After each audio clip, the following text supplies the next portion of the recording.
आज हम बात करेंगे उस हादसे की जिसने न सिर्फ आसमान में हलचल मचा दी बल्कि इंडिया की एयर सेफ्टी पर कई सवाल खड़े कर दिए थे।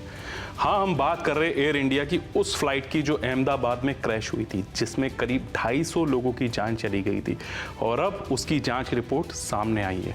इस रिपोर्ट में जो खुलासा हुआ है वो सिर्फ टेक्निकल एरर की कहानी नहीं बल्कि एक ऐसी दास्तां है जिसमें सेकंड्स के फैसले, सिस्टम की खामियां और जिंदगी की जद्दोजहद शामिल है। तो आइए जानते हैं आखिर उस दिन 100 सेकंड में क्या क्या हुआ था जिसने एक प्लेन को हादसे में तब्दील कर दिया। हादसे की टाइमलाइन और वो 100 सेकंड। एयर इंडिया की फ्लाइट रनवे पर टेक ऑफ के लिए तैयार थी। प्लेन के दोनों इंजन स्टार्ट थे, लेकिन जैसी टेक ऑफ की कोशिश शुरू हुई अचानक एक के बाद एक दोनों इंजन बंद हो गए। अब सोचिए, एक उड़ता जहाज और दोनों इंजन बंद। जरा भी वक्त बर्बाद किए बिना पायलट्स ने दोबारा इंजन स्टार्ट करने की कोशिश की। उसी दौरान उन्होंने एटीसी को मे दे का सिग्नल भेजा, लेकिन इन सब के बावजूद प्लेन को रनवे पर वापस लाने में देरी हो गई और वो क्रैश हो गया। ये सब कुछ हुआ सिर्फ 100 सेकंड में, यानी 1 मिनट 40 सेकंड।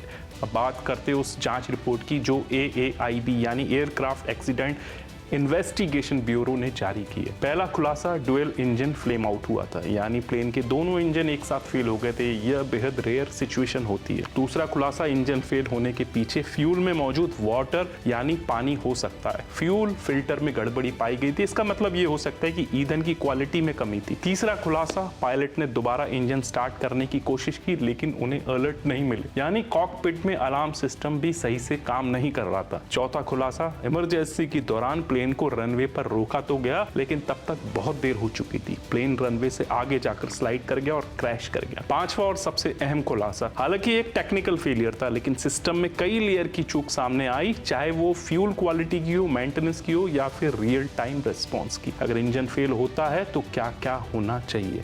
यहाँ एक सवाल बहुत जरूरी है, अगर प्लेन के इंजन फेल हो जाए तो क्या क्या विकल्प होते हैं? पायलट्स को मिलती है ऑटोमेटिक वार्निंग, लेकिन इस मामले में ऐसा नहीं हुआ। बैकअप पावर सिस्टम एक्टिवेट होता है लेकिन इंजन दोबारा स्टार्ट नहीं हो पाया।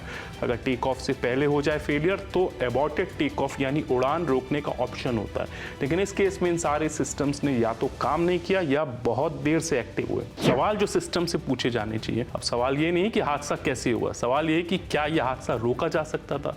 जब फ्यूल में पानी था तो उसकी टेस्टिंग क्यों नहीं हुई? रनवे पर मौजूद इमरजेंसी रिस्पॉन्स टीम इतनी देर से क्यों पहुंची? क्या कॉकपिट सिस्टम को समय पर अपडेट नहीं किया गया था? और सबसे बड़ा सवाल, क्या इस रिपोर्ट के बाद कुछ बदलेगा? जनता के मन की बात, जब कोई हवाई जहाज क्रैश करता है तो उसकी आवाज सिर्फ रनवे पर नहीं गूंजती, वो हर उस इंसान के जेहन में गूंजती है जो किसी ना किसी दिन प्लेन से सफर करता है। क्या हम वाकई सेफ है? क्या सिस्टम सिर्फ हादसे के बाद जागेगा? हर बार की तरह एक रिपोर्ट आएगी और फिर समय की धूल उसे ढक लेगी, या इस बार वाकई कुछ बदलेगा? जय हिंद।